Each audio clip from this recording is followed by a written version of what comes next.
You know that feeling when you're in complete darkness and suddenly someone lights a match? That tiny flame feels impossibly bright.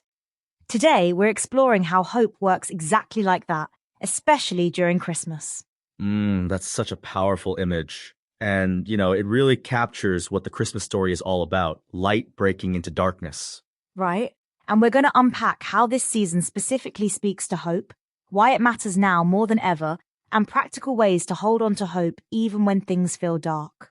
It's interesting because the original Christmas story actually begins with a lot of darkness and uncertainty.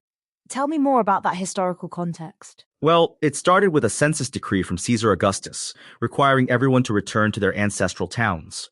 This actually created quite a bit of chaos and displacement. Oh, wow. So people were already dealing with a lot of upheaval? Exactly. And yet, this very decree ended up fulfilling an ancient prophecy about where the Messiah would be born, in Bethlehem. That's fascinating. Even the challenging circumstances were part of a bigger picture. Yes, and you know what's really interesting? The prophet Micah had actually specified Bethlehem centuries earlier, even though it was just a small town. So hope was literally being woven into the story even before anyone realized it? Absolutely. And speaking of hope, there's something really profound about who first received the news of Jesus' birth. The shepherds, right? Yes, and this is crucial. Shepherds were considered among the lowest in the social hierarchy of that time. Wait, so the greatest news in history was first shared with people on the margins of society? Exactly. It shows that hope isn't just for the privileged, it's for everyone, especially those who might feel overlooked or forgotten. That's really powerful. And, it reminds me, don't we still see this pattern today, especially during the holiday season? Oh, absolutely. The Christmas season often brings this interesting paradox where joy and sadness can both feel amplified. Can you explain what you mean by that? Well, research shows that many people actually experience increased depression and loneliness during the holidays, especially those dealing with loss or isolation. That's really important to acknowledge. And yet, this is exactly where the message of Christmas hope becomes so powerful. It speaks directly into those dark places. Tell me more about how that works. Well, one of the key names given to Jesus in the prophecies was Emmanuel, which literally means God with us. So it's not just about hoping things will get better someday? No, it's much more immediate than that. It's about hope showing up right in the middle of our current circumstances. That reminds me of something interesting about Advent traditions. What's that?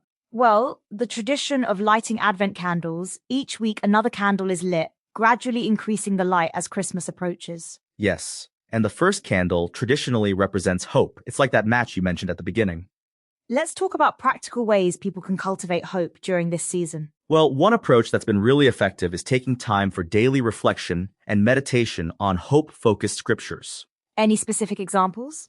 Isaiah 9:6 is a powerful one. It speaks about a child being born who would be called Wonderful Counselor, Mighty God, Everlasting Father, Prince of Peace. That's beautiful. What else? Another practice is intentionally looking for signs of hope in unexpected places, just like those shepherds did. Can you give an example? Well, Mary's response to everything is really interesting. Luke tells us she kept all these things, reflecting on them in her heart. So it's about taking time to notice and reflect? Exactly. Hope often grows stronger when we pause to recognize it, even in small moments. You know what strikes me? Hope seems to be both a gift and a practice. That's such an insightful way to put it. We receive hope, but we also have to nurture it. And I imagine that's especially important during difficult times. Absolutely. The Christmas story shows us that hope often arrives in unexpected packages and unlikely places. Like a baby in a manger? Exactly. The most humble beginning imaginable for what would become the greatest story of hope ever told. We haven't talked about what happens after Christmas. How does this hope continue? That's actually one of the most beautiful aspects of Christmas hope. It's not just for a season. Tell me more about that.